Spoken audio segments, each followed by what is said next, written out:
Bray Speaks Ball back with another video, and today I am switching it up a little bit. So most of my videos, well, all of my videos so far have been on women's college basketball and focused on that. But today I'm going to switch it up and I'm going to dip into the WNBA a little bit. I don't know if I'm going to stay here, but since it's the off season for women's college basketball, the transfer portal is pretty much finished.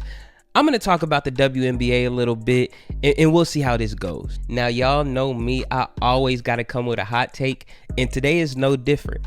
So, the last 2 years, the Rookie of the Year has been the number one draft pick. In 2023, it was Aaliyah Boston. 2022, it was Ryan Howard. And most people assumed that this year would be no different. Caitlin Clark is the most hyped WNBA draft prospect of all time. She is the Division I women's leader in the most points scored. She's a dog. She's a baller. But I think the Rookie of the Year is going to be a dark horse. And I think it's going to be Killer Cameron Brink. So if you don't know Cameron Brink is a 6'4", power forward, center hybrid coming from Stanford University. Of course, out of Stanford, that means she played for the legendary Tara Vanderveer, had great years, actually won the title in 2021, so she got her ring, and she's the number 2 draft pick now playing for the Los Angeles Sparks. Now, this WNBA season is still early. We are only 5 games in, but right now she is averaging 10.8 points per game, 5.8 rebounds per game, 2.4 assists per game, and 3.2 blocks per game, which is outstanding for a rookie. Now, my favorite part of Cameron Brink's game is her defense. She is an elite rim protector, standing at 6'4" with those very long arms and those quick feet.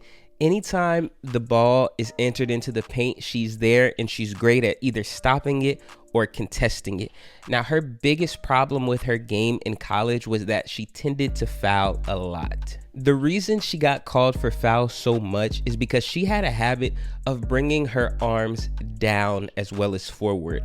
When you are a big, they teach you just to put your hands up to play defense. And when you have a habit of bringing them down over the offensive player as well, it's going to be a foul call a lot of times. And that was one of her worst habits. Because of this, she would foul out a lot of games. Even her last game of her college career, when she played against NC State in the Sweet 16 and they lost, she fouled out with about 8 minutes left because of this same occurrence.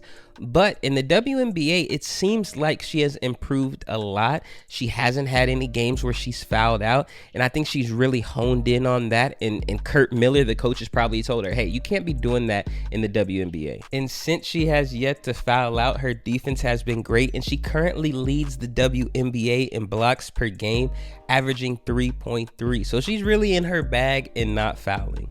So quick side note, I've been thinking about making this video for a while, and I was debating on what I was going to call it and how I was going to go about it. And at first I was going to say, I think Cameron Brink is a shoe-in to win Defensive Player of the Year. But after her performance in the last game, I've changed it to Rookie of the Year because I think she's really honed in on her offense as well. And the Sparks look like they're starting to get it going, even though the wins aren't coming yet. So let's analyze some basketball plays, my favorite part. Last night, Cameron Brink had her career high 21 points against Dallas. She had 21 points, 3 assists, and 3 blocks. And there are a couple plays that I think really highlight her offense that I want to break down. So let's start off with this play from the second quarter. Kurt Miller, who is the coach of the Sparks, he's known for his high ball screens, and that's what he likes to use a lot. Now, I think his system works a lot with Cam Brink because if you watch Stanford play, Tara Vanderveer, she loved the Princeton. And so in the Princeton and in the high ball screens that Kurt Miller likes, it calls for the big to have that ability to play on the outside, but also play on the inside when need be. So point guard Lexi Brown has the ball. She's getting a screen. Cameron Brink is hanging out at the 3-point line with her arm out. She's waiting for the ball. It looks like she's going to set a screen, but then she says, nope, let me get that thing. And then boom, bangs the 3-pointer. And she just looks real comfortable with that shot. It looked automatic. It looked like she didn't even have to think about it. She knew once she touched it, it was going in. This looked like the first game the Sparks were completely in sync. And Cameron Brink also has an amazing supporting cast. She has Lexi Brown, who is my pick to win Most Improved Player. I might do a video on her in the future. She has Rakia Jackson, another first round draft pick. She has Hamby, who's having a great year so far. She has so many good players around her that I think it's making it easier for her to assimilate into the offense. So here's another play from the third quarter that shows her maturity in her basketball IQ. So this is something that I teach my players a lot. You can be just as important in the game, even if you aren't necessarily touching the ball, but if you're just reading the defense and seeing where things are going to go. So look, she's posted up. Lexi Brown has the ball, and she obviously wants to feed it to Cam. And Cam is probably in pretty good position to get that bucket because there's a lot of space in the middle under the bucket. But here's what happens. She ends up passing it to Hamby, and then Cam pops out because she knows Hamby wants to drive, and boom, they get the and one. That is basketball IQ.